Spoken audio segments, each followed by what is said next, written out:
Mr. Upvote here with an r/NuclearRevenge story of cheating, lies, and deceit. Let's go. Revenge is a dish best served cold. Mine has been cooling for 10 years and counting. I, a 40-year-old female, have been married to my husband, 44-year-old male, for 22 years now. We have 2 kids, 16-year-old female and 13-year-old male. My husband is what I would consider a high earner by middle-class standards. Also, strap in folks, this is going to be long. I've never told anyone, so...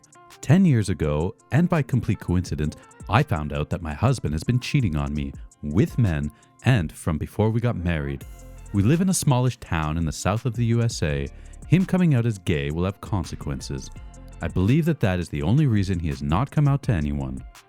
First, here's how I found out he was cheating on me. He got sloppy. Left a credit card bill for a secret card in the pocket of a coat. While going through it, I found all the telltale signs of infidelity. Payments to a hotel in a nearby county, restaurant bills, gifts, flowers, condoms and lubricant, etc. I started camping outside the hotel on days he told me he would be late, and I saw him bringing different men there. I am very good at compartmentalization and have a great poker face. Comes with growing up in an abusive household. So I was able to give myself the time to cool off and to come up with what I should do. First thing I did was get an STD panel, since I didn't know how safe he was with his partners. It came out negative. Then I convinced him that we should use condoms, since I was having side effects from the pill. He was okay with it. I had a long think, and I came to the decision that I was not going to confront him, nor was I going to leave him. He was able to provide me a really good lifestyle, one that I would never be able to afford with my high school diploma. A cleaning lady, a nanny to help with the kids, regular spa days and a country club, a new car every other year, luxury family vacations every year.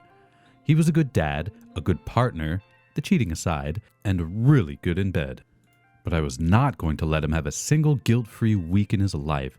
That would be my revenge. I started small, planning great date nights for us, telling him that I felt our relationship has cooled, that I wanted the spark back.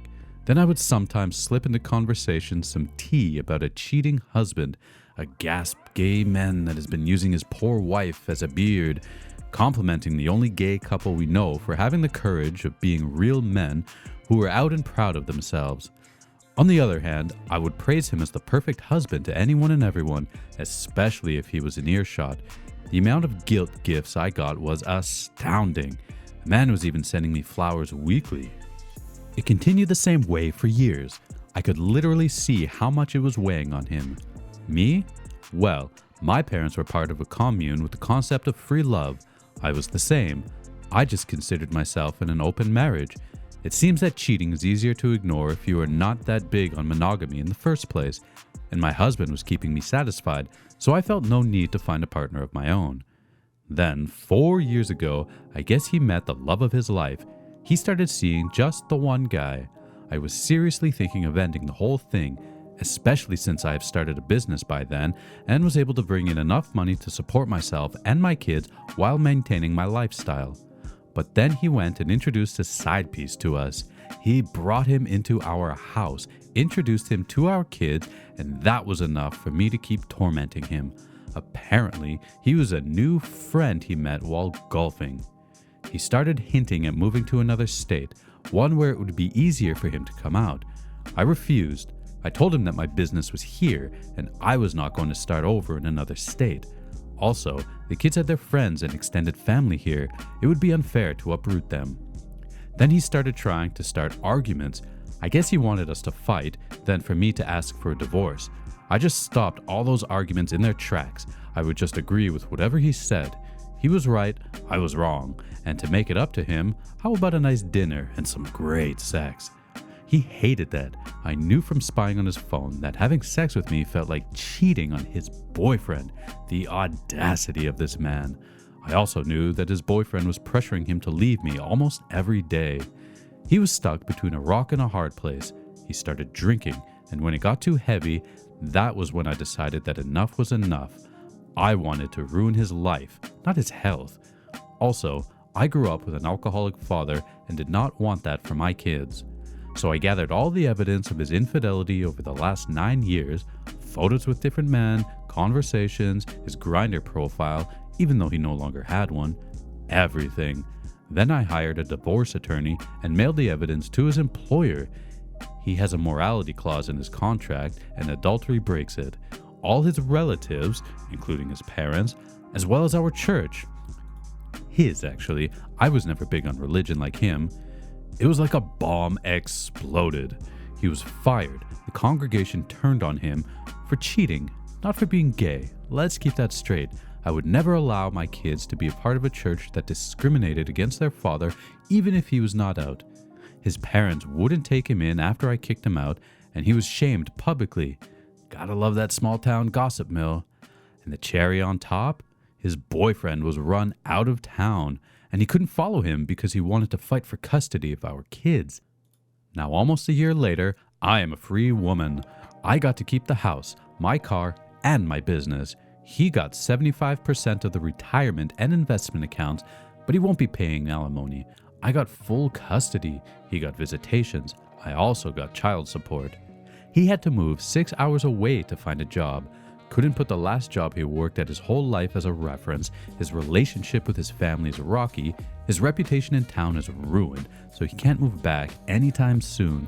The love of his life left him for good, and my kids only tolerate him because I did my best to shield them and to tell them that he's still a good father to them.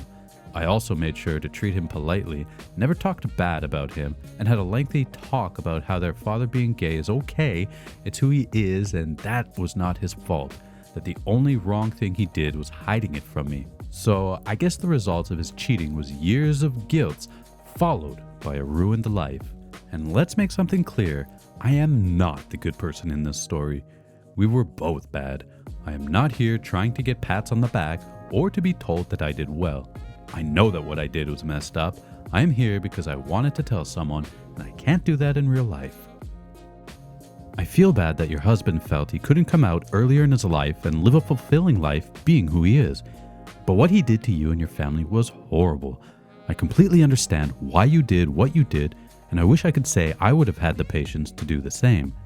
You protected your kids and didn't drag them through a potentially devastating divorce. Though staying together for the kids is not often the best thing to do, it seems their home life was great, even though things were wildly different behind the scenes. You set yourself up for your future by starting your own business and becoming self-sufficient, which is amazing. Do I agree with everything you did? Definitely not. I don't think there was a need to contact his employer about this, even if there was a morality clause in his contract. His work life should have been kept separate from his personal life. And having to move 6 hours away is going to have a huge impact on your children's relationship with their father. It seems you didn't want to take that away from them, but in a way you have. I think that you should have just left him when your business took off and you could live independently. I think he is very wrong for cheating and lying, and I think you were selfishly staying with him for the money. If he was so well off, you would have been just fine with what you would have gotten in the divorce settlement. I'm not trying to make him out as the victim. I'm just seeing it from the point of view of a parent. I think having all that baggage dumped on them at once and realizing their family life was a huge lie will have a greater emotional impact than if you had just left earlier in their lives and established a normal divorced parent's home life balance. So YouTube, what are your thoughts on this one? Was she in the right? How would you have handled this? Please leave your comments below.